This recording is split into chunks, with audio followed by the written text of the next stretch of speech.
Hello everyone, আশা করি আপনারা সবাই খুব ভালো আছেন, সুস্থ আছেন। প্রবাসের ঠিকানায় নতুন আরও একটা ব্লগের জমজমাটি গল্প আড্ডায় আপনাদের সবাইকে অনেক অনেক স্বাগত।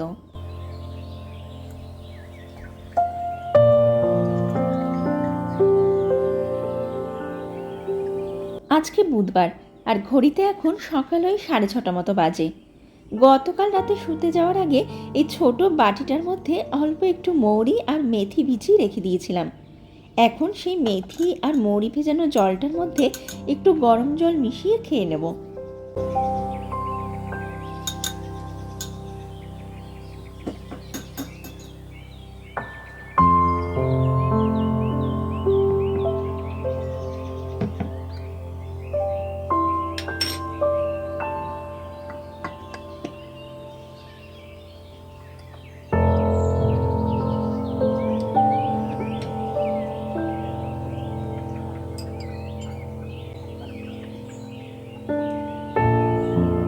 এই যে গরম জলটা মেশানোর পর 1 গ্লাস মতো জল হয়ে গেছে। চলুন এখন এই জলটা নিয়ে সোফাটাতে গিয়ে একটু বসি আর এই পুরো গ্লাসের জলটা ধীরে ধীরে খেয়ে শেষ করি। আজকাল এই ক্যানাডাতে বেশ তাড়াতাড়ি বেশ সকাল সকালে কিন্তু সূর্যি মামার ঘুমটা ভাঙছে, জানেন তো। সকালে 6:30 নাগাদই ওনার এই ঘুমটা ভাঙে, আর ওনার ঘুম ভাঙার সাথে সাথেই চারপাশটা কিন্তু বেশ আলোয় ভরে ওঠে। যদিও আগামী দিনগুলোতে ধীরে ধীরে ওনার এই ঘুম ভাঙার সময়টা কিন্তু একটু একটু করে এগোতে থাকবে, আর ঠিক সেরকমই ওনার ঘুমোতে যাওয়ার সময়টাও কিন্তু একটু একটু করে পেছোতে থাকবে। আর প্রকৃতির থেকে পাওয়া এই ইশারাটুকুই আমাদেরকে বেশ ভালো করে এটা বুঝিয়ে দিচ্ছে যে হাতে গোনা আর কয়েকটা দিন, এখানে গরমকাল আসতে আর বেশি দেরি নেই। দিনের আলোটা যেমন ধীরে ধীরে বাড়ছে, তেমনই কিন্তু আজকাল এখানকার বেশ কিছু গাছের ডালে ডালে ছোট ছোট সবুজ পাতাও নজরে পড়ছে। আর এই সব কিছু যেন আমাদেরকে বারবার করে এটাই বলছে যে অপেক্ষার অবসান হতে আরই 1-1.5 মাস। ক্যানাডার বুকে গরমকালের হাওয়া বইতে আর বেশি দেরি নেই।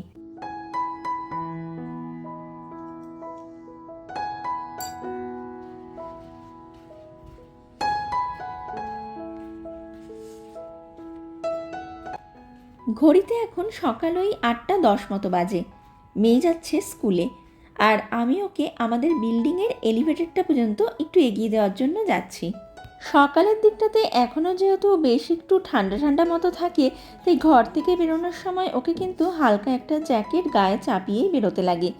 তবে বিকালের দিকে যখন বাড়িতে ফেরে তখন আবার কিন্তু অতটাও ঠান্ডা থাকে না, আর তাই সকালে যে জ্যাকেটটা ও গায়ে চাপিয়ে স্কুলে যায়, বাড়ি ফেরার সময় কিন্তু আবার সেই জ্যাকেটটাই গা থেকে খুলে হাতে করে নিয়ে বাড়ি ফেরে। চলুন, মেয়ে এদিকে এলিভেটরের ভেতরে ঢুকে গেছে, এখন আমিও ঘরে ঢুকে ঘরের কাজকর্মগুলো ধীরে ধীরে সারতে থাকি। আজকাল সকালের দিকটাতে বেশ ভালোই ঠান্ডা থাকে, জানেন তো। ওই 7-8 ডিগ্রি মতো তাপমাত্রা থাকে, কিন্তু বেলা বাড়ার সাথে সাথে ওই তাপমাত্রাটাও বাড়তে বাড়তে গিয়ে পৌঁছে যাচ্ছে প্রায় 16, 17, 18 ডিগ্রিতে। সেই কারণে এই সকালবেলার দিকটাতে মেয়েটাকে ওই হালকা একটা জ্যাকেট পরিয়েই স্কুলে পাঠাতে হচ্ছে।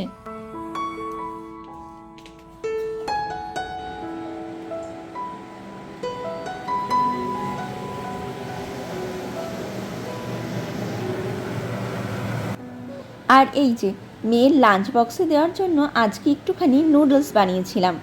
পেঁয়াজ, গাজর, ক্যাপসিকাম, কর্ন, অল্প একটু বাঁধাকপি, আর সসের মধ্যে দিয়েছিলাম টমেটো কেচাপ আর ডায়েট সয়া সস। এই সব কিছু মিশিয়ে এই নুডলসটা বানিয়েছি।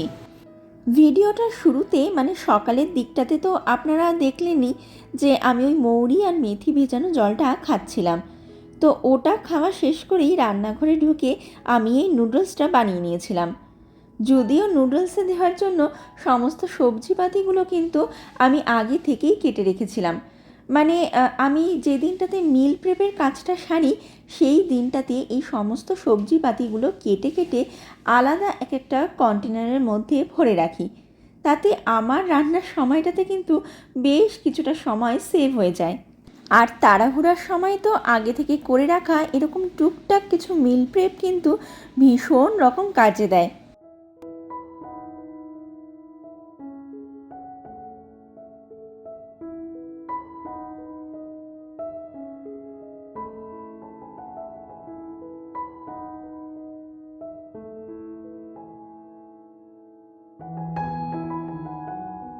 নুডলসটা তো আপনাদেরকে দেখিয়ে দিলাম।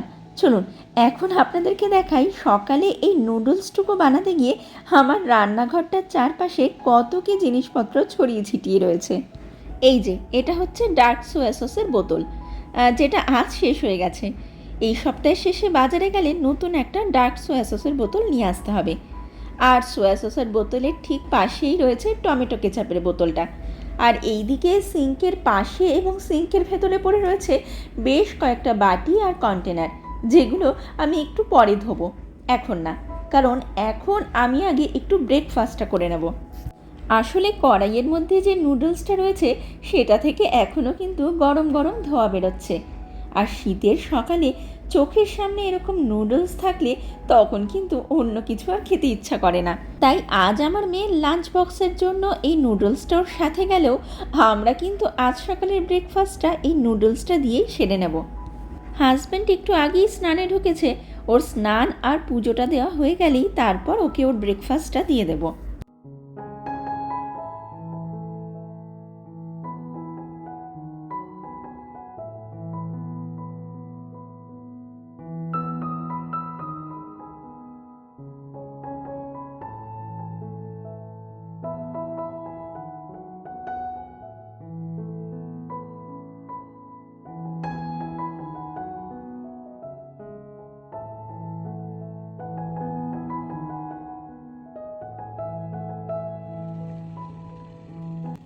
ঘড়িতে এখন সকাল ওই 9:45 মতো বাজতে যায়। হাজব্যান্ড আর আমার ব্রেকফাস্ট হয়ে যাওয়ার পর আর ব্রেকফাস্ট করে আমার হাজব্যান্ড কাজে বেরিয়ে যাওয়ার পর সকাল থেকে রান্নাঘরের সিঙ্কে যা যা বাসনপত্র পড়েছিল সেগুলো সব ধুয়ে মেজে পরিষ্কার করে রেখে আধ ঘন্টা মতো আগেই ভাতটা বসিয়ে দিয়েছিলাম। ভাতটা এইদিকে মোটামুটি হয়েই এসেছে, আর 5 মিনিটের মধ্যেই ভাতটা নামিয়ে ফেলবো।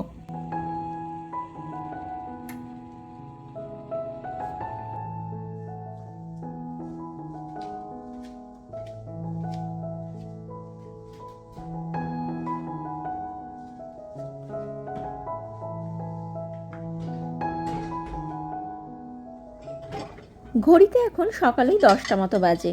ভাতটা নামিয়ে রেখে চলে গেছিলাম মেয়ের ঘরের বিছানাটা একটু পরিষ্কার করার জন্য। এখন আবার চলে এসেছি রান্নাঘরে। গতকাল রাতে শুতে যাওয়ার আগে রাতের রান্নার আর খাওয়া দাওয়ার বেশ কিছু বাসনপত্র ডিশওয়াশার মেশিনটার ভেতরে ঢুকিয়ে মেশিনটা চালিয়ে শুতে চলে গেছিলাম। এখন সেই বাসনপত্রগুলোই ডিশওয়াশার থেকে বার করছি।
মেয়ের ঘরের বিছানাটা তো ডিশওয়াশার মেশিনটার থেকে বাসনপত্রগুলো বার করতে যাওয়ার আগেই পরিষ্কার করা হয়ে গেছিলো।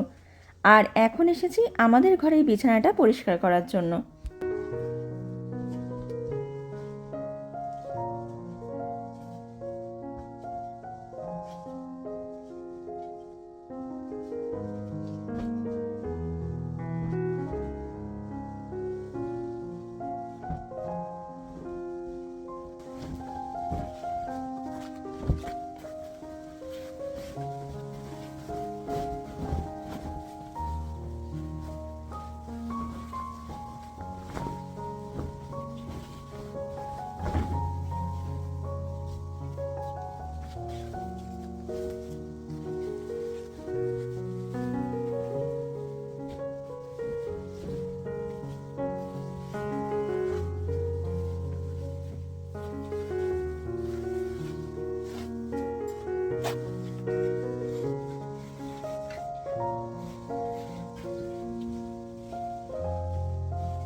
আমি আমার দুটো বেডরুমেরই বিছানার চাদরগুলো কিন্তু 2 সপ্তাহ পর পর পাল্টে দিই, মানে ওই ধুতে দিয়ে দিই আর কি।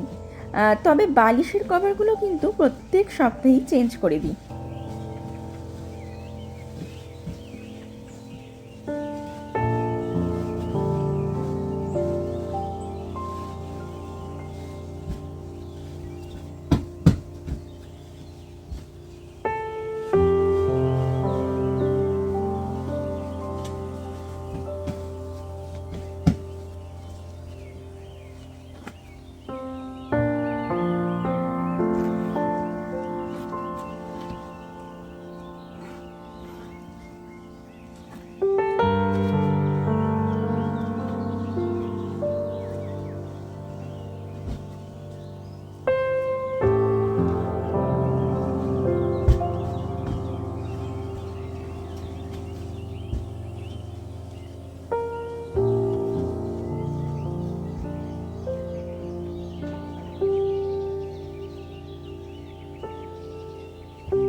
চলুন, বিছানাটা এইদিকে গোছানো হয়ে গেছে।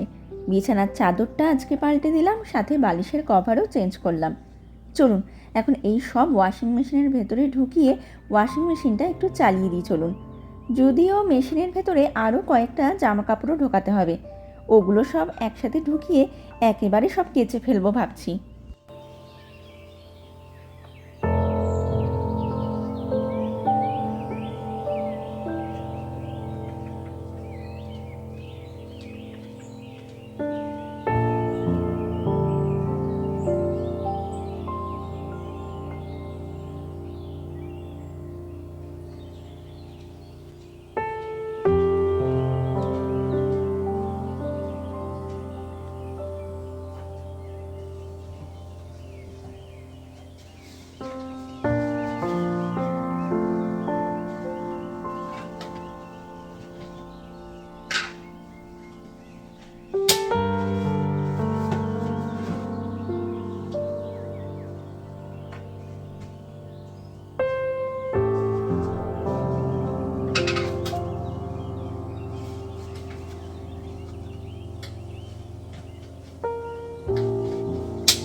এই ড্রেসিং টেবিলটা আমার মেয়ের বেডরুমে রয়েছে, কিন্তু এটার ব্যবহার আমরা তিনজনেই ভীষণভাবে করি। আর সেই কারণে এই ড্রেসিং টেবিলটা কিন্তু 1-2 দিন না মুছলেই বেশ একটু নোংরা হয়ে যায়, স্পেশালি এই আয়নাটা। গত 2 দিন ধরে এই ড্রেসিং টেবিলটা পরিষ্কার করা হয়নি, তাই আজ এটা একটু ভালো করে পরিষ্কার করে দেবো।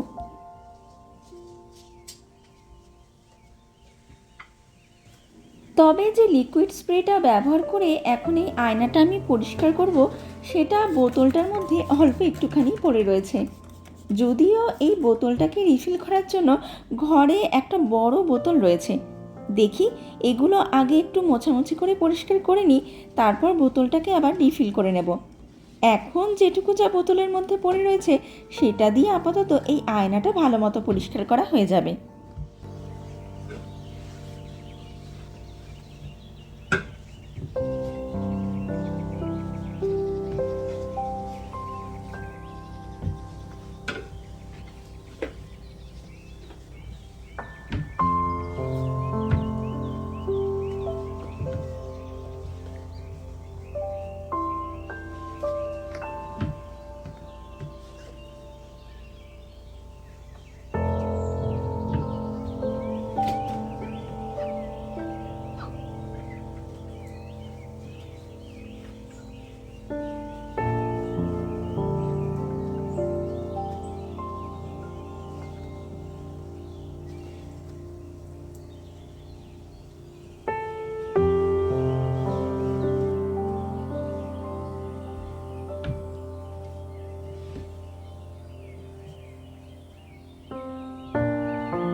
ছোট সাইড টেবিলটা মেয়ের বিছানাটার একদম পাশেই রয়েছে।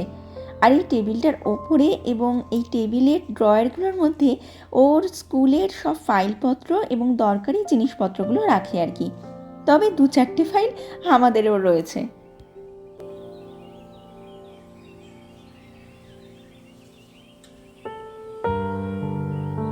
চলুন, এইদিকে সব কিছু মোটামুটি পরিষ্কার করা হয়ে গেছে। এখন চলুন ওই আয়না পরিষ্কার করার বোতলটাকে এখনই গিয়ে একটু ভরে রেখে দিই।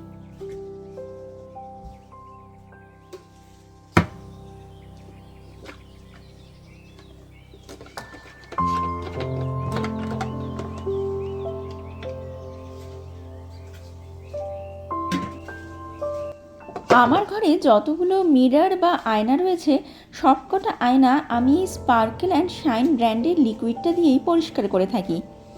এমনিতে তো এই গ্লাস ক্লিনারটা ক্যানাডার অনেক দোকানেই পাওয়া যায়, তবে আমি সাধারণত এটা ওয়ালমার্ট আর নয়তো ডলার স্টোর থেকে কিনে নিয়ে আসি।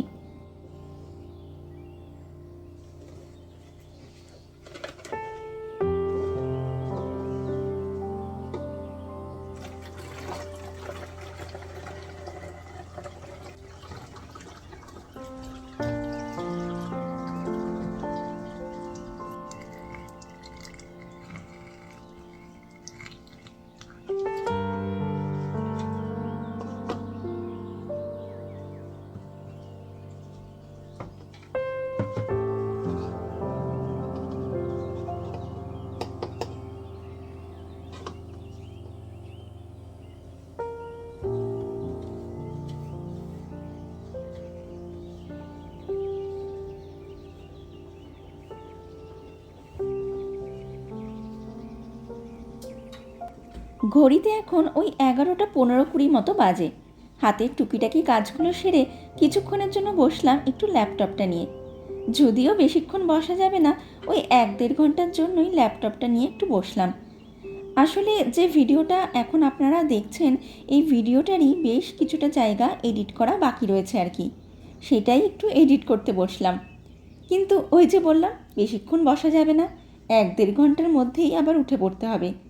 আসলে দুপুরের রান্নাটা যে এখনও বসাইনি। ওই 12:30 পর্যন্ত বসে একটু এডিট করব, তারপর রান্নাঘরে ঢুকে পড়বো আর কি। আজ একটু সর্ষে দিয়ে পাবদা মাছ রান্না করব, আর পেঁয়াজ রসুন ডিম দিয়ে একটু ব্রোকলি ভাজা করব। গতকালই ব্রোকলিগুলোকে হাফ বয়েল মতো করে রেখে দিয়েছি। আজ শুধু ওগুলোকে ফ্রিজ থেকে বার করে কড়াইতে ফেলে পেঁয়াজ রসুন ডিম দিয়ে ভেজে নেব। আর পাবদা মাছগুলোকে একটু আগেই ফ্রিজ থেকে বার করে ডিপ ফ্রোস্ট করার জন্য জলে ভিজিয়ে রেখে এসেছি। যতক্ষণ এইদিকে বসে ভিডিওটা একটু এডিট করব, ততক্ষণে মানে ওই 1-1.5 ঘন্টার মধ্যে মাছটাও কিন্তু ওইদিকে ডিপ ফ্রোস্ট হয়ে যাবে।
ঘড়িতে এখন দুপুর ওই 1:30টা মতো বাজে। ভিডিওটা কিছুটা এডিট করে ওই 0.5 ঘন্টা 40 মিনিট মতো আগেই রান্নাঘরে ঢুকে পড়েছিলাম। রান্নাঘরে ঢুকেই ব্রোকলিটা প্রথমে ভাজতে বসিয়ে দিয়েছিলাম। ব্রোকলিগুলো ভাজা হয়ে গেছে, এখন এই পাবদা মাছটা রান্নার জন্য বসাবো। আর তার জন্য পাবদা মাছগুলোতে কিন্তু আমি অলরেডি ভালো করে নুন হলুদ মাখিয়ে রেখে দিয়েছি। আর আজ আমার রান্নাঘরটা আপনারা দেখেছেন, কী দারুণ রোদের খেলা চলছে আমার রান্নাঘরে আজ। সত্যি আজকাল তো এরকম সুন্দর ফুরফুরে রোদ দেখলে মনের ভেতরটাও কেমন যেন আনন্দে ফুরফুরে হয়ে যায়। আসলে ক্যানাডার বুকে এরকম ঝলমলে রোদ তো আমরা খুব কমই দেখতে পাই, বা বলতে পারেন খুব কম সময়ের জন্যই আমরা দেখতে পাই। তাই যখনই এরকম রোদ ওঠে বা রোদ ঝলমলে একটা দিন দেখতে পাই, মনটাও যেন বেশ রোদের আলোতে কেমন একটা ঝলমলিয়ে ওঠে। আর এই যে ব্রোকলি ভাজাটা রান্না করা হয়ে গেছে। ওই 5 ফোড়ন শুকনো লঙ্কা ফোড়ন দিয়ে দিয়েছিলাম বেশ কিছুটা রসুন কুচি আর মিডিয়াম সাইজের কেটে রাখা একটা পেঁয়াজ। আর ব্যাস, তারপর নুন হলুদ আর ব্রোকলিগুলো দিয়ে ভালো করে একটু ভেজে নেওয়ার পর সবশেষে দিয়ে দিয়েছিলাম 2টো ডিম। আর ডিম দুটো একটু ভাজা ভাজা হয়ে যাওয়ার পর ফ্লেমটা অফ করে দিয়েছিলাম। চলুন এখন মাছগুলোকেও কড়াইতে দিয়ে একটু ভেজে নিই, তারপর সর্ষে দিয়ে রান্না করে নেব।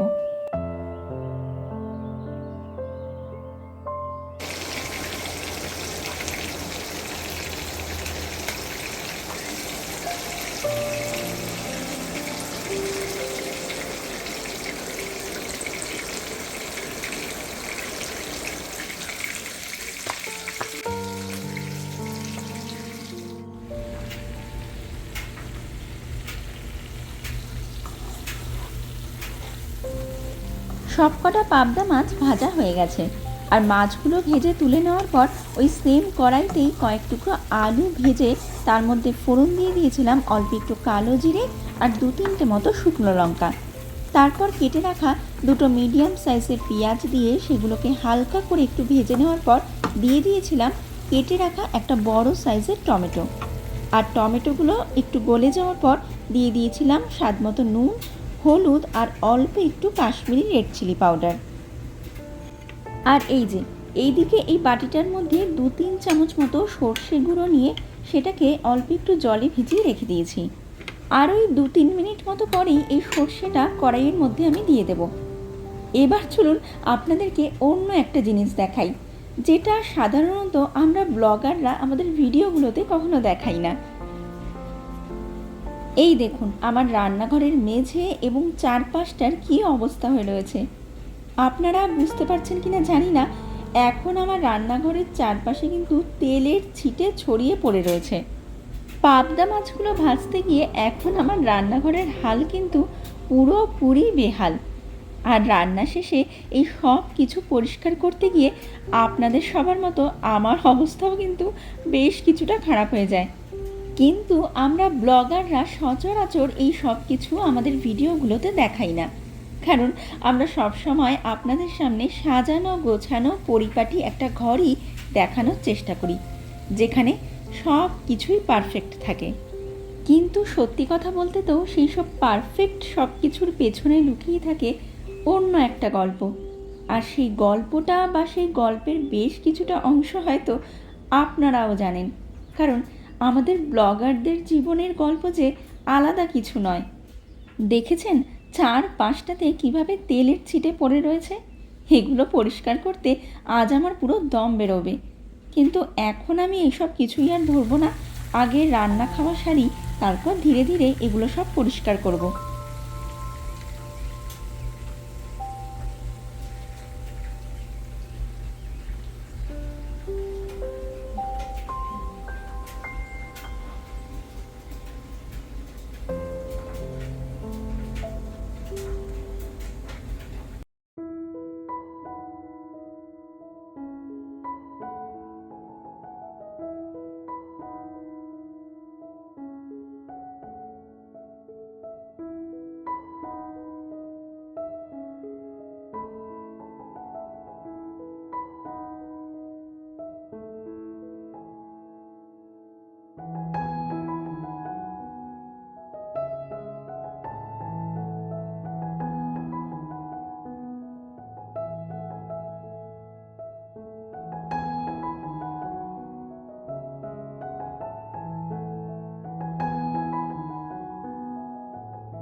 ঘড়িতে এখন দুপুরই 2:30 মতো বাজতে যায়।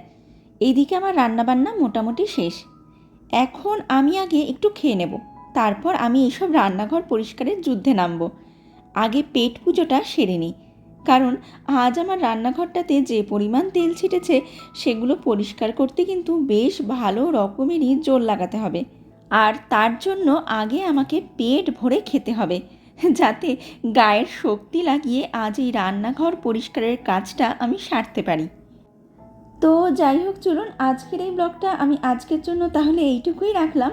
আমার আজকের এই দিনটার বেশ কিছু অংশ, মানে ওই সকাল 6:30 থেকে দুপুর 2:30 পর্যন্ত আমি কি কি করলাম সেই সব কিছুর বেশ কিছু মুহূর্ত আমি আপনাদের সামনে আমার আজকের এই ব্লগটাতে তুলে ধরলাম। আশা করি আপনাদের সবার ভালো লেগেছে। যদি ভালো লেগে থাকে তাহলে সেটা কিন্তু আপনারা আমাকে একটা কমেন্ট করে অবশ্যই জানাবেন।